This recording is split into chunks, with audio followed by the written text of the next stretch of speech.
The space around our planet is filled with rubbish. It's time to take out the trash. NASA.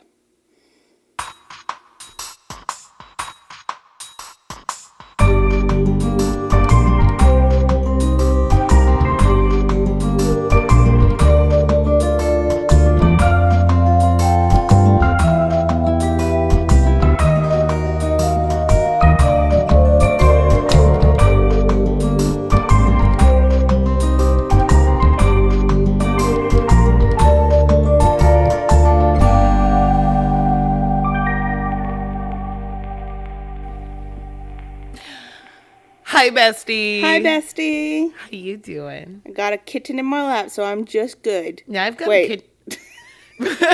Today's not going to go well. Today's going to be great. I'm very excited. Well, I was about to say I have a kitten in my lap, too, but he just walked away. He's like, well, not if you talk about it. How are cats able to find the one, like, most tender spot on your body, and then they put their whole weight there?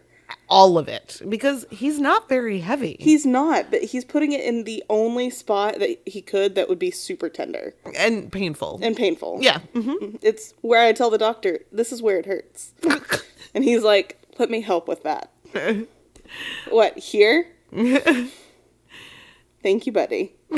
He's trying to give you a massage in the spot that hurts. Oh, I did schedule a massage for myself for Wednesday. Wonderful. Yeah. It's a somatic trauma massage. No. It's a somatic massage. I don't even know what that means, but... It works to get, like, trapped emotions out. Oh. So, her whole thing is, like, not holistic, but, like, physical rehabilitation. And she uses it through, like, because your body does hold emotions in different places. Right. And, like, your shoulders are tension and all that stuff. Yeah. And she's very well versed in that. And, like, her whole, like, website and stuff is like people's posture before they come in and when they leave kind of thing. Like, where it's... Yeah. So, we'll see how that goes. Cool. I've heard really good things about her. Well, that's cool. Yeah. Massages, anyway, are wonderful. Yeah. It could be crappy and I'd still be like, massage. Hey, bestie. I forgot where we were, that we, like, hadn't even started anything We yet. basically hadn't started anything. We can literally just start over. Hi, bestie. Hi, bestie. How you doing today? I am great. How are you doing? I'm doing pretty good. Yeah. Yeah, I was sick over the weekend. Yeah, and I'm starting to feel that way. But I spent 2 days in bed and got better. Proud of you. I hope you get to spend 2 days in bed. I do not. Oh. That's what tea and emergency is for. I did not feel it coming on fast enough. Yeah, mine slowly progressed. That's good. Make sure you take your vitamins and rest where you can. Yep. Okay. Deal. Lots of liquids. Yes. Coffee is a liquid. Today, I'm not letting you rest. We have things to do. We do. We have a podcast to record. And laundry. And, well, yes, your laundry is in. You're getting things done. 2 things at once. Two birds, one stone. We love it. We love it. Although, Taggart would be very upset with that whole euphemism. He would be so devastated. Yes. Speaking of Taggart and birds, well, today we're here to discuss Eureka, Season 2, Episode 5, Duck, Duck, Goose. What a segue. I'm so good at that. That was impressive. I know. It just came to me. It was well done. This episode aired August 7th, 2007. It was directed by Michael Lang and written by Ethan Lawrence. Ooh. I know. I haven't heard that name, I don't think. I've heard it. I mean, we may have and I forgot. Probably. But first Not time probably, I remember. likely. Yeah. Possible. Yeah. So did you like this episode? I did. I really did. It had a lot going on, but I really kind of liked it. It had a lot going on. Yeah. Speaking of which, we're going to open. We're going to open the episode at Cafe DM. Jack and Zoe are walking in, and Zoe and Jack are talking about her driving. Yeah. And Jack is typical dad, does not want her to drive. Yeah. Well, he said that she could drive, just Yes. not her own car. Right. And which I get. Like, I mean, buying a teenager a new car is a terrifying idea. Right. But even a used car, and it's like, It's one thing if she's borrowing his car. It's a total different thing if she has the freedom to be like, no, it's my car. I will go where I want. Right. And I'll be home when I want and all that. So as Jack and Zoe are talking about driving, they sit down at the counter at Cafe DM, and Joe is sitting there in full SWAT gear. Yep. And asking Vince to hit her again. I'm guessing with more espresso, Vince-presso. And she's getting ready for the science fair. The most dangerous day in Eureka of the year. I mean, I get it. Yeah, it makes sense. Bunch of geniuses all competing for a prize. Absolutely. Competitive geniuses, Yes. as we see. Yes, very. And genius kids. Yeah, with no impulse control. I mean, Jack is just thinking of it as science fair projects like baking soda volcanoes and flies, and he's making disparaging remarks about it, and then asks Zoe what her project is, and it's the flies. It's the flies. It's the flies. Which is a solid experiment. Yeah, I mean, It's open just- mouth, insert foot, Jack. I Right. mean,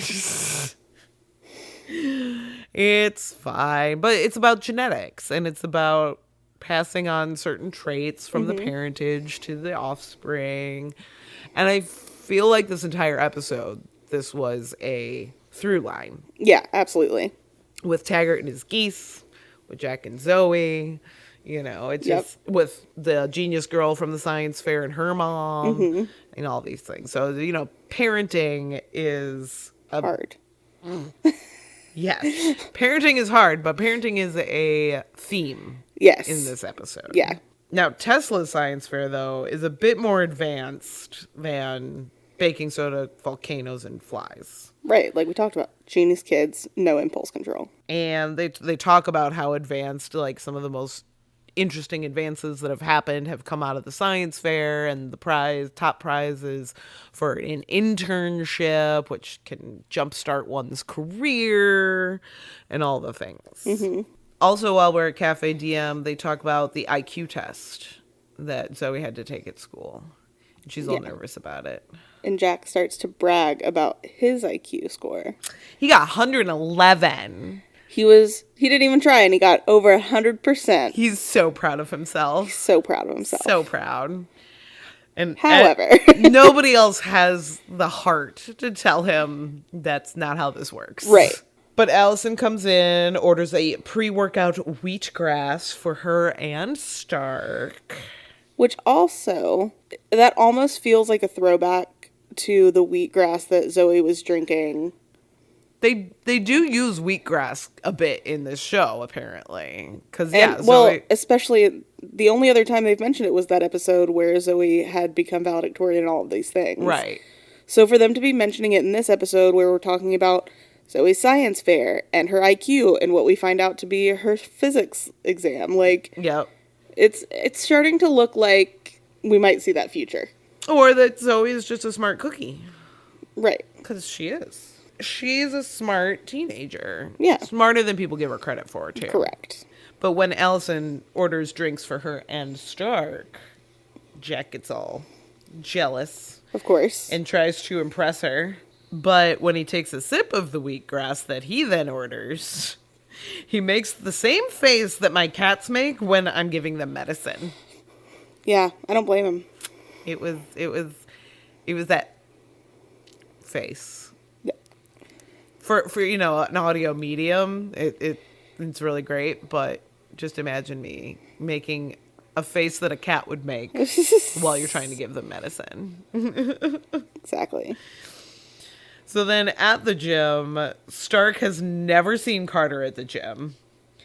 But so Stark is talking with Allie and saying, "Oh, I've never seen him here. He doesn't come work out, la la la." But I mean, with Jack's job, it's not exactly sedentary. Right. I feel like Jack has an excuse not to go to the gym, just like I do. Because Right. every day is cardio. Every day is leg day. And every day is arm day. He's constantly trying to like lift things off of people and all that. So I don't know. I feel like Carter gets his workouts in just through the nature of his job. Absolutely. Just like me. Yeah. Exactly. But he does. He shows up anyway, in totally terrible workout clothes. They're awful. They are awful. And I thought two things when I saw this outfit. Number one, I thought Frankie Goes to Hollywood. With Yes. the shirt that says relax. Yep. I'm like, what you saying? And then I had to look up to see if, like, the shirt that says relax was actually something that he wore. But, like, it was giving very much Richard Simmons vibes. 100%. With the striped shorts and the tank top. Yeah. Right. I'm feeling Richard Simmons vibes here. For sure. But aside from Jack's terrible outfit, he needs a tutorial on how the gym weights work. Mm-hmm. So we find out that it's with, like, magnets in the floor and magnets in the bars, and you just program them to whatever weight you want the resistance Which to is be. super cool. It is super cool. And I feel like you could also program into those things like fail-safes, so that you wouldn't necessarily have to have a spotter. It would be its own natural spotter. Yeah. So that's pretty ingenious. Although it's Eureka, we should expect it. Right. But it's neat. Yeah. Then we also talk about why the science fair is crazy. Stark is talking about, some of the crazy shenanigans that have happened through the years, in recent years. And as he's discussing that, Jack's Jeep gets destroyed again. Poor guy. I mean, am I keeping a tally of this? I don't even know. I don't think you are, but maybe we should. I am not I'm not taking tally of that yet, but crap, man, we should. Yeah. Seriously. Cause poor Jeep. Henry's gonna have to fix it again. Yeah. Because something went directly through it. And made a little hole. And that hole went right down into the pavement underneath the Jeep, too. Yep. So It was traveling fast. very fast. So Jack and Henry check out the damage, and this object embedded itself pretty far down into the pavement under the Jeep. But Jack sees that it looks like metal. So he has a really good idea. He goes and gets one of the weight bars and turns up the power on it so that it will attract the metal object. And he gets it out of the hole. Pretty smart there, Jack. Henry said to take it to the NEAT lab. Neat. Neat. And Jack says they're all pretty cool. But it's near Earth asteroid tracking. Which is pretty neat. That is pretty neat. Yep. Good name. Yeah. And Jack's like, well, how am I going to get there? So Henry says, don't worry. Fargo's sending something over. So it's going to be good. Yeah. It's going to be something. And boy, is it. It is. It is a self-driving car. And Sarah is driving. She wanted to get out of the house. Yeah. She wanted an adventure. I mean, who doesn't? She's not just a housewife. Right. 100%. Not my Poor joke. Jack. Sarah makes that joke. Yes. But it still cracks me up every time. Poor Jack. So Joe is checking out the science fair for possible causes of this metal object coming through Jack's Jeep. And we meet the Heathers. Yes. Which is really only one Heather. It's Yeah. Heather, Tina, and Megan. Right. So why are they the Heathers? Yeah. Well, I mean, I do, it's the Heathers. I mean- it's literally the movie Heathers. It's a reference. Because they are the mean girls. Right. They are the mean girls of the school. And so, I get it, but also, But come on. also, in the movie Heathers, they were all named Heather except one. Right. In this, it's Heather, Tina, and Megan. Yes. So, but still, they're the mean girls. From here on out, I call them the mean girls. Valid. Jack's self-driving car now nearly gets hit by a flock of geese. Jack, you just shouldn't have cars. Yeah. He needs public transportation. He needs somebody else's car. Maybe that would help. I don't know. No idea. But it seems that he has bad luck with cars, because this one almost gets hit by the flock of geese. And we quickly find out that it's Taggart's geese. He's their mama. Mm-hmm. Not their papa. No. Because the males of the species are useless in child rearing. Except Well, he's not wrong. Except no, I'm just kidding. penguins. They're actually pretty good. Yeah, penguin dads are on it. Penguin dads are on it. Penguin mamas go get the food, and penguin dads stay with the baby eggs. Yeah. So penguin dads are on it. But he said typically in the animal kingdom, the males of the species are useless in childrearing. So Taggart thinks of himself as the mama, not the papa. So cute. Yes. And he starts making goose noises, and I just can't. Because before he even uses the collar, he's making such a good goose noise. He really is. Then we go to Global Dynamics. Jack does get there safely without being attacked by geese. And Ellie admits that she sent the car. And she's laughing at herself. She loves it. She's just tickled, very pleased with herself. Of course she is. So Jack steps off the elevator and collapses. Mm-hmm. Gets sucked to the ground. Can't move. At all. And we find out that it's a new security system that Dr. Harrington put in. And Joe didn't give him the notice about getting his DNA in the system. Because of course she didn't. Because she's so mean. She's so maniacal and I love her. Yes. And his day just keeps getting stranger and stranger. And just like annoying. Like that's just an annoying day. You have what Henry thinks is a meteorite go through your truck. Right. Well, first, the girl you like... First, your daughter wants a car. Yeah. Second, the girl you like is buying drinks for her and her ex-husband. Yeah. Then, a meteorite goes through your car. Yep. Then, you get sent a self-driving car with your house in it. Then, it almost gets taken out by geese. You get attacked by geese. And then you talk to Taggart. That's just part of it. Right. And then you get sucked to the floor because your deputy thinks she's funny. Yeah. What a day. Already. And it's probably only like 10 a.m. Right. So then we meet Dr. Finn. He's also having a bad day. And he seems really bitter. Super bitter. So bitter. Like, oh, my boss is in Hawaii, but I'm here just checking on the telescope. Yep. I mean, have some ambition and go for promotions or whatever. Like, I don't know. I feel like he's one of those people that would complain about his life, but then not do anything to change. 100%. And the world is out to get me. Yeah. So the world is out to get me, so why should I even try? Mm-hmm. No. You don't like your life? Do something to change it. Truth. Take some sort of action. If it doesn't work out, try something else. But, like, I don't know. So when Jack shows him the piece that got shot through his car, he kind of looks at it and he's like, well, it's not a meteorite. Mm-hmm. It's space junk. And he said that stuff like this happens once in a lifetime. And as soon as he says that, boom, happened again. Of course. Of course. Because at least it's not raining. And the big boom, the second one, was a space toilet. We love that. Which is, I mean, it's funny. It is funny. It's literal toilet humor. Oh my god. Now, after looking at the telescope and the data, we also know that a lot more space junk is now headed to Eureka. Mm-hmm. And this is concerning. Quite. Because it's moving very quickly, as we've seen. Yes. And it could be very, very dangerous. Yes. Yes. But I think that will bring us to this week's Science Corner. Science Corner. My Science Corner this week is on space junk.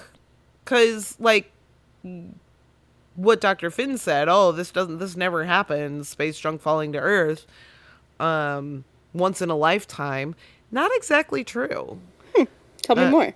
So, NASA calls it orbital debris instead of space junk. Much nicer.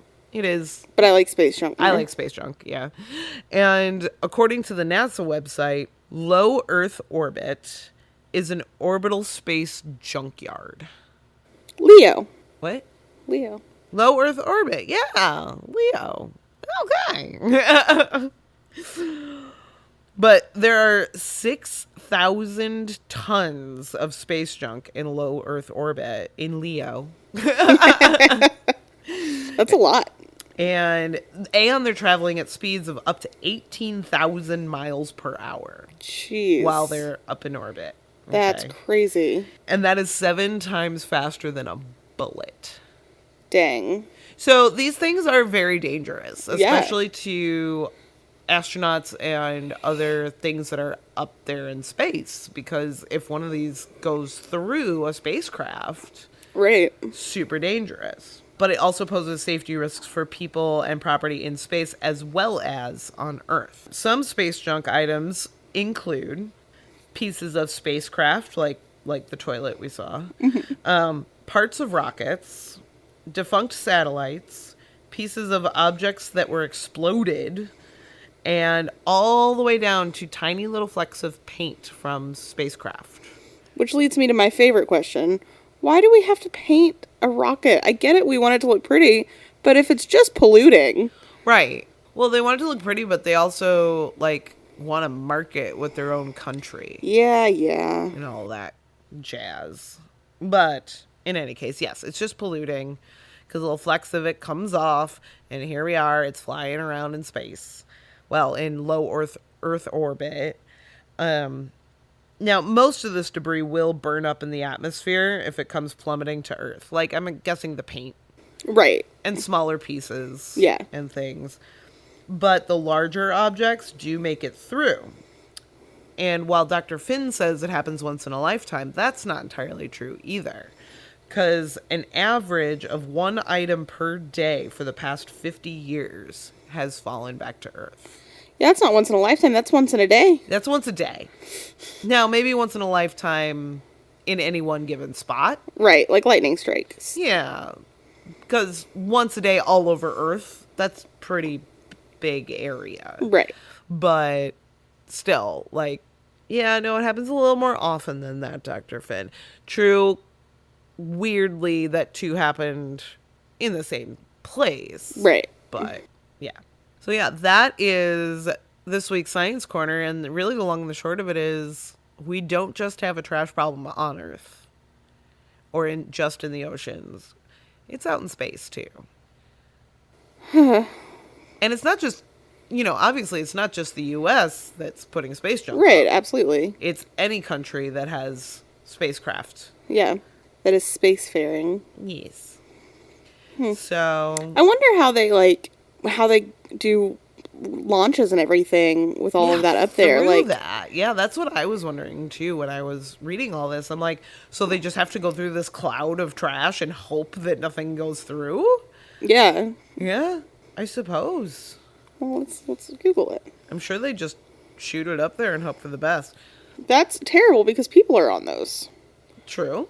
How do rockets avoid debris? Caution in orbit selection. To avoid areas with a lot of debris, they arrange the trajectory, which makes sense. It sounds like they just do their best to put the rockets and satellites and stuff in spots where there isn't much debris and then hope for the best. Right. And they also have special shields, which is fun because shields at 70%, called Whipple shields. Ooh. It's a multi-layered shield designed so that the first layer breaks up the impacting object. Second layer breaks it into even smaller portions, and so on until the fragments are too small to penetrate the last layer. Well, that's good. Yeah. Having the shields. The difficulty is that to shield against bigger objects, the shields must be bigger and eventually they become too heavy to launch. So it can't protect it from everything, but it does protect it from a lot. Which starts to, make space, shows where they're like, our shields are low! Yeah. It starts to make sense. Yeah. Not just like a force field. Right, and we're not We're only afraid of Klingon warheads. Right. We're also afraid of just random shit flying Right. around the universe. Like space toilets. Like space toilets. Or honestly, just like meteorites and little tiny things. So back to the episode, we find out that Tesla school is the safest place in town. So the science fair is still on. They're not canceling the science fair for nothing. It's too safe there. Yeah. And Taggart now is in the rotunda at Global Dynamics with Geese. Yes. He's got them just right there. He sure does. And he looks very sad. Yes. And he is sad. And he feels like he failed them. And then he snaps the neck of the one he's holding. Very jarring. But don't worry. We find out that it's a robot goose. Yes. He's a robot goose. It's basically a drone that is disguised. Yes. And he has to see what's going on inside them. So sad. He's still very sad about it. Yes. And Jack doesn't know whether to be disturbed or relieved, saying the thing we're all thinking. Right. And the answer is probably both. Yes. Yeah. Yes. I just want to know why he had to snap its neck. I do too. I mean, he then flips it over and Right. looks at its belly. Why did you have to snap the neck? Yeah. Maybe it's just symbolic. Maybe. But it was a lot. it is a lot. Jack says, what, the military is building killer robo-geese? And Taggart corrects him. They're camouflaged attack drones, heavily armored. And I had the question in my brain, is this where the birds aren't real conspiracy theory I was came thinking from? the same thing. Like, everyone a few years ago was talking about pigeons being fake. Yes, about birds not being real. And Yeah. so I looked it up. I Googled it. Uh-huh. And that conspiracy theory started in 2017. So Okay. after this episode. Yeah. So maybe this is where it does come from. Bum, bum, bum. But it was a satire conspiracy theory. Oh, yeah, absolutely. And then people actually took it seriously, like they Yes. always do. Yes. But the Yeah. guy came out and said, look, this was a joke. This was a satire. This was not meant to be real in any way. But people just latched on to it. Sort of like the flat earth thing. Yeah. The flat earth thing started as a big joke. Yeah. Flat earthers are crazy, man. And now they're crazy. Like, they will fuck you up if you try and argue with them. And they're, like, so it's just neurotic. Yeah. Yeah. And every time they try to do experiments, they just prove themselves wrong, and they believe it still. And I'm like, Right. how? They prove themselves wrong in their scientific experiment, and then they say, look, proof I'm right. Yep. No. That's not what you the said. opposite of what you just proved. Right. Yeah. It's a hot mess. But yeah, so this very well could have been the inspiration Yes. for that whole conspiracy theory. So Jack theorizes that someone could be attacking Eureka with this space junk. Mm-hmm. Henry says, well, the Russians stopped that research after the Cold War. So that just leaves, Jack interrupts, aliens. Mm-hmm. And not aliens, Jack. not aliens. Us. Or aliens. Or aliens. And Henry talks about the Star Wars program, which is not a George Lucas thing that Henry's talking about. He's talking about Ronald Reagan's Star Wars project from the 80s. Yeah, do you know You all about weren't around. it? You weren't here. But the Star Wars program from the 80s, where they were essentially trying to put things in space, satellites in space, that could shoot down attack missiles. Right. More of a defense rather than more nukes. Right. It was kind of a answer to the mutual assured destruction theory, where instead of everybody having the nukes, why don't we just have defense against said nukes? Mm-hmm. So here we are. And the scene is also when Henry is like, it destroyed all of the data for everything. Floppy disks, which is fun to think about. Yep. Like, this system, Area 51. And Jack's like, wait, Area 51 is real? And Henry says no, while nodding his head yes. Which was hysterical. It was so smooth. It was No. perfect. And then he just moves right on. Yeah. That whole scene. It's something you and I would do at a wedding when we don't want the couple to know something. And I'll be like, no, absolutely not. Yep. And again, as an audio medium, y'all couldn't see her nodding her head yes. Yeah. They could infer. Look at that little buddy on your lap. I know. Look at him. Isn't he just the sweetest pie?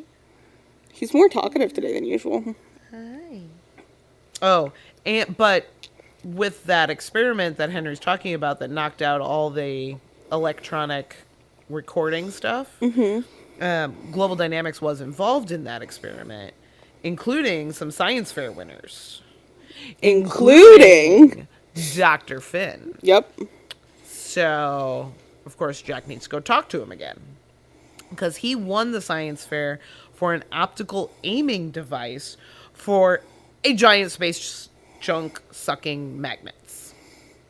It's true. Yes. Which is basically what Jack is worried about. Yes. Giant space junk sucking magnets. Yep. So Jack goes to talk to Finn, and we find out why he's so bitter.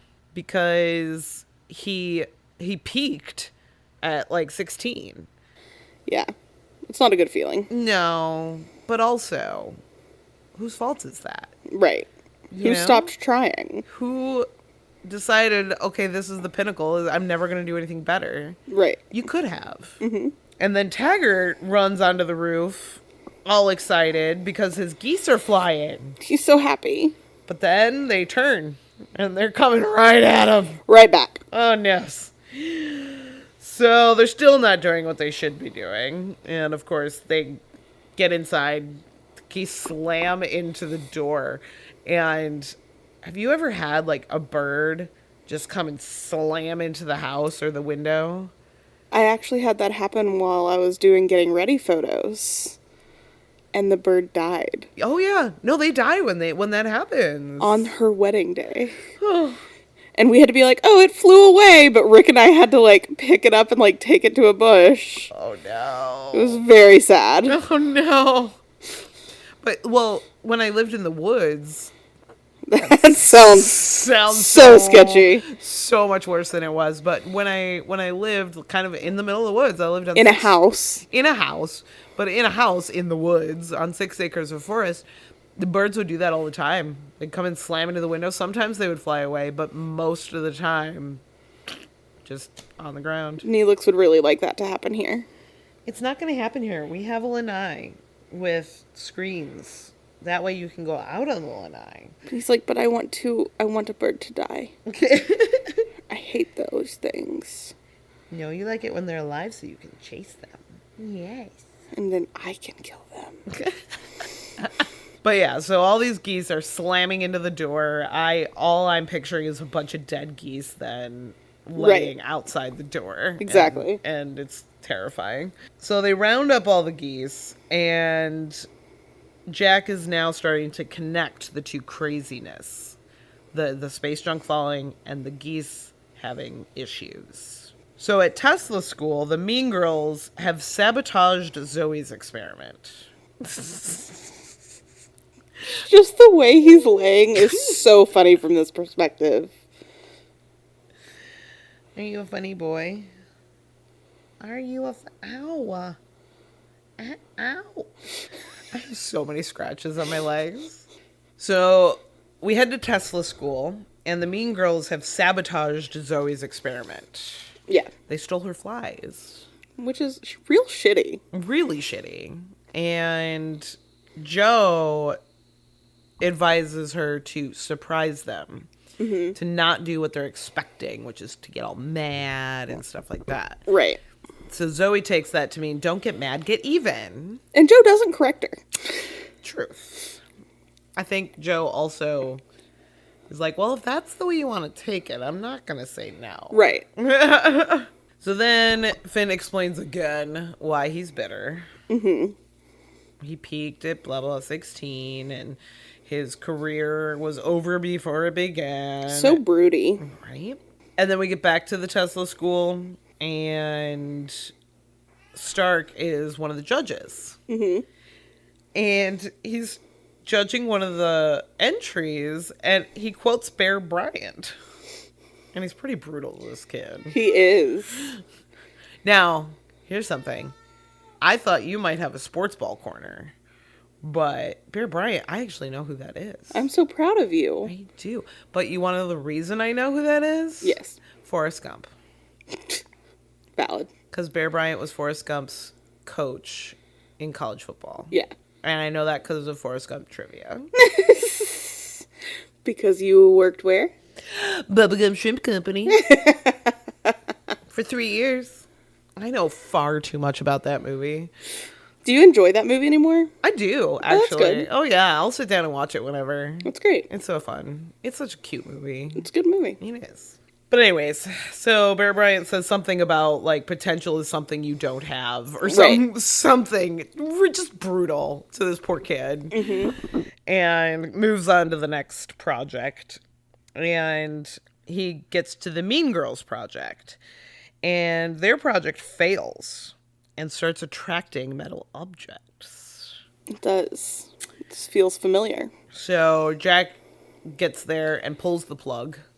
Which would be super smart if he wasn't standing directly under all of the metal objects that were flying around. True. But when he's like, we need to turn it off, and the girls are like, we don't know how. And he's like, literally, just pull the damn plug. Right. Street smart. He probably should have pulled the plug from wherever it was plugged into instead of the machine itself. Yeah. So that he didn't get a head injury. Again. This man gets hit in the head a lot. So much. You gotta worry about him sometimes. Men. Now, Zoe admits that it wasn't the girls that did this. It was her fault because she sabotaged the project. And Jack has seen Megan's prototype, but bigger. Right. And we also get a fun scene where she's like, how could you sabotage my project? And she's like, it wasn't that hard to figure out your wiring. Yeah. Or how to rewire it or something. And I was like, damn. Are you ready for your corner, sir? I knew that would shut you up. You have anything else to say? No, I'm getting pets. Okay. But yeah, Zoe's all like Has Zoe mentioned her physics exam yet? I think she did to Joe at some point. Maybe. Oh, she did when they were first talking about things. And When they sabotaged her project. Yeah. She says, I got a 94 on my physics exam, and the normies aren't supposed to do well. Yeah. And people that aren't from genius parents aren't supposed to be smart. Right. And she's smart. She is smart cookie. Yeah. So, and throughout this entire episode, everyone keeps making mention of 111. Yeah, everyone's making fun of his score. Yeah. Which we find out later shouldn't be made fun of. Yeah. It's fine. Yeah, it actually is. But when Jack figures out that he's seen it before, but bigger, on the roof of Global, then everybody kind of figures out that the student, Megan's mom, put it there. Right. Dr. Harrington. And so everyone assumes first that Heather stole it from her mom. Or that her mom helped her. Megan is the... That Megan. Yeah. Yes. That Megan stole it from her mom. Right. But really, it was mom stole it from Megan. Crazy. And now we know also that the space junk is on its way. Yes. It's coming, and it's mom's fault. And it's coming in hot. Mm-hmm. And Megan would have known better.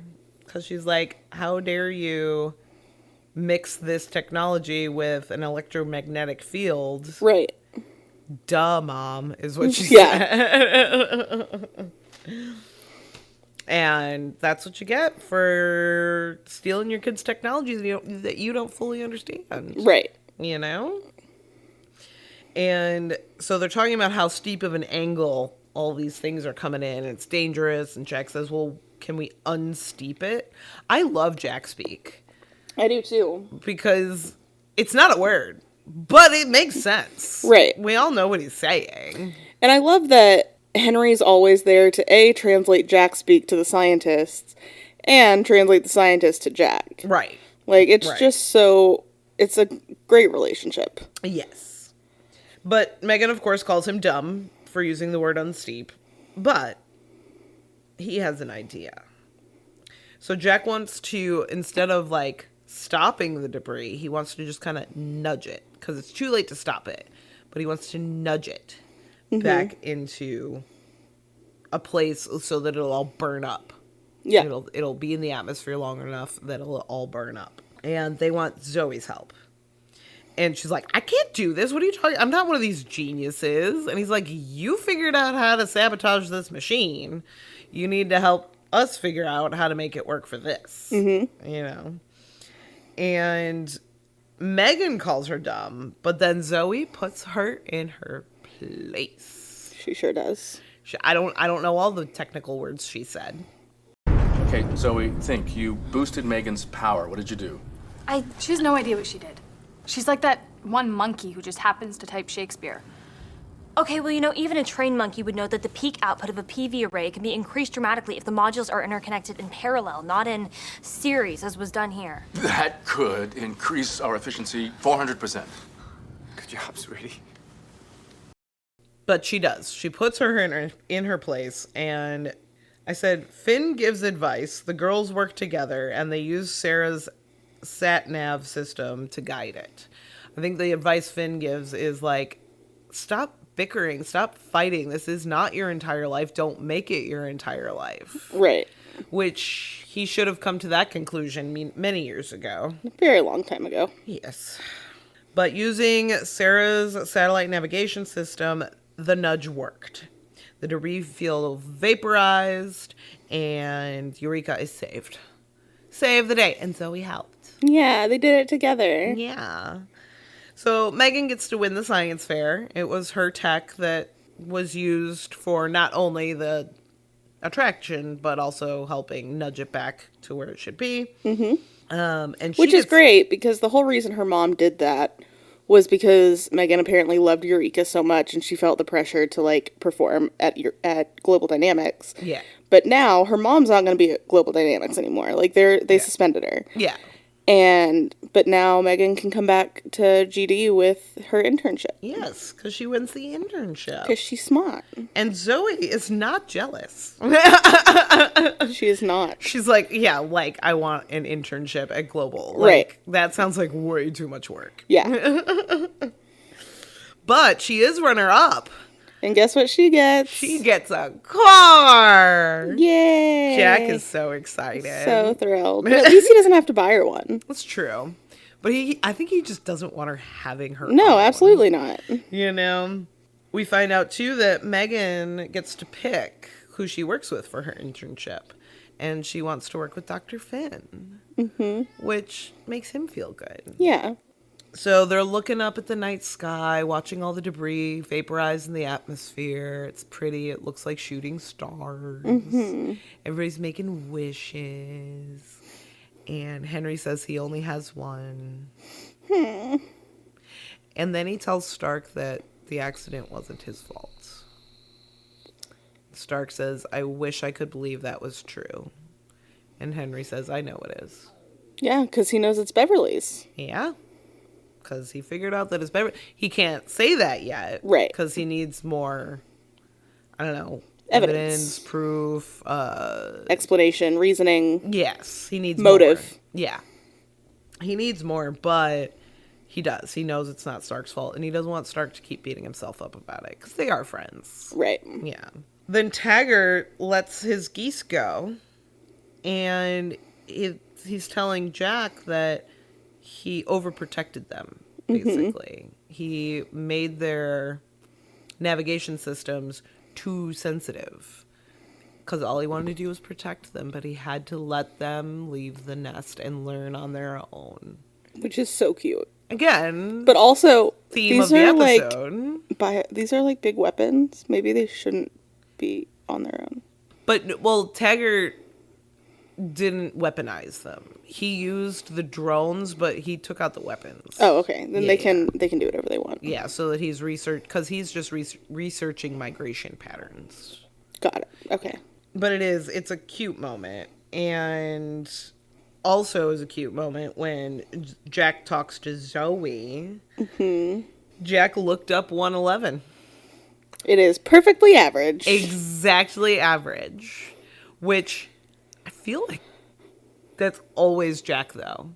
Like when he looks at the crash test dummy or whatever, or the CPR dummy or something, he says, "Why does this look like me? It's supposed to look generic, you know? Like, yeah. He is supposed to be the perfectly average person. Right. Not dumb, compared to all these geniuses, seems dumb, but is not dumb. Right. Not a genius. Average. Yep. Which is great. And, like, again, it was him not trying for that 111. Right. And, like, we know just from this episode and his problem solving, he is very smart. Right. He just hasn't studied all of the things. Right. So, yeah. It's Yeah. it's average, but it's average without trying. Right. It's like us when we don't feel good and everyone's like, you did a good job. And I'm like, but it wasn't my good job. Yeah. Yeah. Like what you think looks like a good job to me looks like trash. Right. Or when I was in college, I had this bad habit. I would have I had a lot of 5-page papers that I had to do in my major. And there was one day and this happened a lot, but I procrastinated and I left my assignment till midnight the night before it was due. Plunked out this 5-page paper and I finished it. And I'm like, this is the worst piece of trash I've ever written in my whole life. Turned it in, got it back. A+. This is the best thing I've ever read in my whole life. That happened to me so many times I'm in like, school. All right, then. And I think that's my problem now. Is that I've learned, like, yes, I still try when it comes to our job. Yeah. But I've also learned in the rest of life, Yeah. sometimes, I don't actually have to try that hard. And I can wait until the last minute to do things. Yeah. Because I got rewarded for it. Right. Same. People wonder why I have procrastination issues. Right. We just work well under pressure. That's the nice way of putting That it. must be it. Yeah. So Jack got Zoe's scores, but he lets her open it and look at it. And hers is 157. Yeah. I did not look up to see. I can tell you. Oh, yeah? So let me just read you some scores of some people you might know. Okay. Like personally, like I hang out with them? Yeah, like people you hang out. No. So Elon Musk's IQ level is believed to be between 155 and 160. Oh. Bill Gates' IQ level is around 160. Okay. Mark Zuckerberg's is 152. Okay. Einstein's was around 160. So 160 is real high. It is highly gifted IQ classification. So Zoe's right up there. Yeah. But she doesn't want to make Dad feel bad. So she tells him 112. Oh, you did your dad one better. He's so proud. So proud of her. He would be proud of her no matter what score Right. she told him. And honestly, he probably wouldn't have even felt bad. He probably would have been proud papa. Right, absolutely. If she had said the actual score. But she's so sweet in that moment, too. It was so precious. But I feel like she's also one of those people that she doesn't want to be smart. She doesn't want the attention. Yeah. She doesn't want the pressure of being smart. Yeah. She wants to just skate by. Yeah. She doesn't want people to expect greatness from her. Yeah. Because she doesn't think that she can be great. Right. Which is unfortunate because she can be. It is unfortunate. And that was the end of the episode. We end on a lie. Bum, bum, bum. But a cute lie. A good-hearted lie. Yes. Yes. A little white lie. Yes. Yes. So, Maddie, Yes, Corinne. I have a game for you. You know I love a game. Smash or pass? Let's go. Dr. Finn. Pass. Pass. Ugh, broody. Broody, no ambition. Poor me. Yeah, Like, no. just whiny. I don't like it. I Gross. don't like it at all.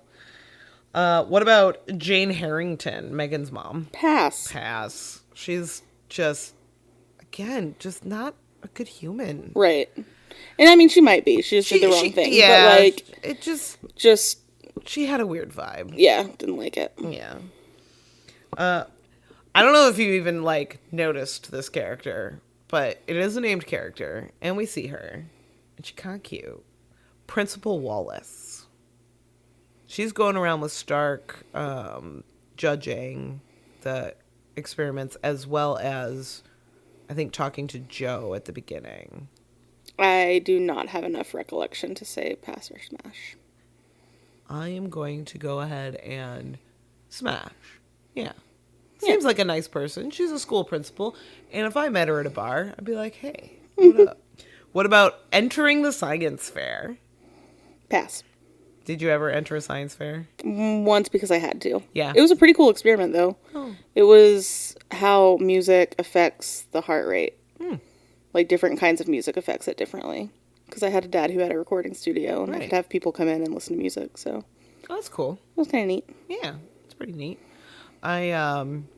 Same. I only entered once because I had to. It was like 8th grade science fair or something. Everybody had to do it. And I don't remember my experiment, but I remember when my sister did it. She experimented on what human foods cats and dogs preferred. Because we had a cat and a dog. And so her sample set was one of each. Perfect. You know, totally scientific. Yes. But she found that our cat liked all the veggies and healthy foods. And our dog liked all the unhealthy foods, like chips and peanut butter. And, that's funny. Yeah. And meats. Well, both of them liked the meats. But yeah, that's, I don't remember what my science experiment was at all. Yeah. Nope, no clue. I don't even remember when I had to enter that. I just know it was probably middle school. I was living in Kentucky at the time, so. Yeah. I know ours was 8th grade. It was like all the 8th graders had to do a science fair project. It was like the 8th grade science fair, so yeah. Yeah. It was just one of those things. What about smash or pass IQ tests? Smash. Pass. I love tests. I'm a good test taker. And I always got like 99th percentile on like all those standardized tests you had to take as a kid and everything. But I don't feel like I'm that smart. So I think that they're trash. I think that they're not a good indicator of how smart you actually are. But you are actually really smart. Maybe. But I'm also just good at test taking. But IQ testing is different, though. Like an actual IQ test.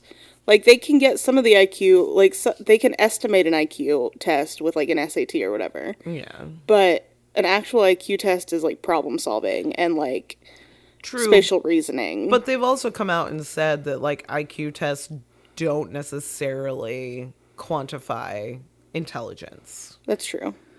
So, and it's always skewed and everything. I don't know. I don't like the idea of it. Like, some test telling any person how smart or dumb they are, you know? Yeah. So, I'm going to pass. You can smash all day long. Okay. But that's all I got. Got anything else you want to talk about from the episode?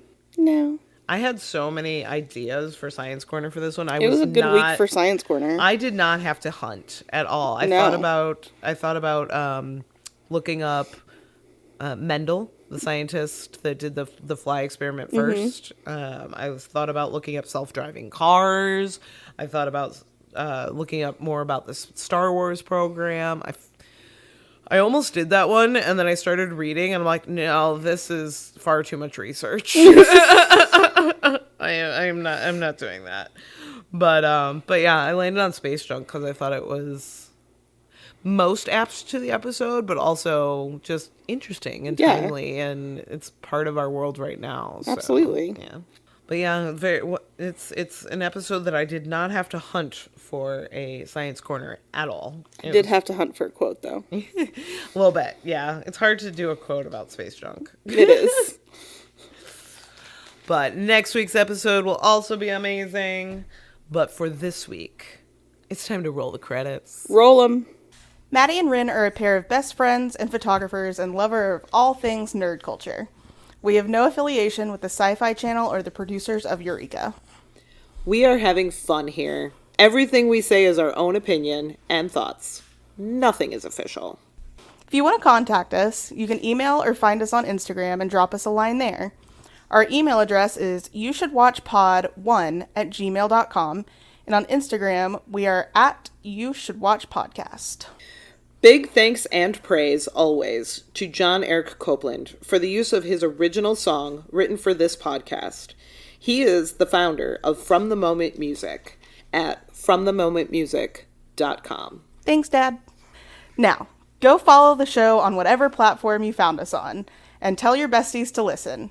And until next time, Bye, besties.